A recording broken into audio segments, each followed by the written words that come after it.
This is the biggest scam ever. అసలు 563లో మీకు ఒకటే చెప్తున్నా, మీకు సెంటర్లతో సహా చెప్పిన ఇంతకుముందు.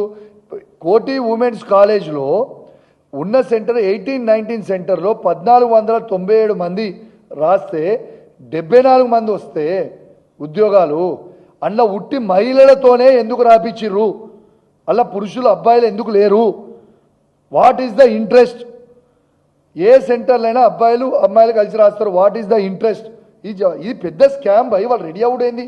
This is the scam. ఇది మొత్తం క్యాన్సిల్ చేయాలంటున్నాను నేను.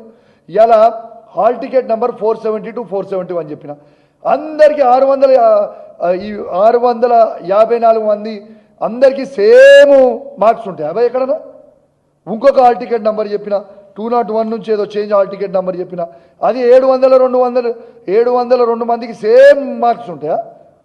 ఎట్లా వస్తాయి సేమ్ మార్క్స్? ఒక్క మార్కు తప్పులు లేకుండా సేమ్ మార్క్స్ ఉంటాయా? అది ఎట్లా సాధ్యము? ఇది 100% this is the biggest scam in Telangana. 100% ఇది ఖచ్చితంగా రద్దు చేయాలి. దీని మీద జ్యుడిషియరీ ఎంక్వైరీ అయినా చేయాలి, లేకుంటే సిబిఐ ఎంక్వైరీ అయినా చేయాలి. ఈ రాష్ట్రంలోనే కేంద్ర హోంమంత్రి ఈ రాష్ట్రం నుంచే ఉన్నారు, బండి సంజయ్ గారు. మీ బీజేపీ పార్టీకి చిత్తశుద్ధి ఉంటే దీని మీద సిబిఐ ఎంక్వైరీ అయ్యానంటున్నా నేను.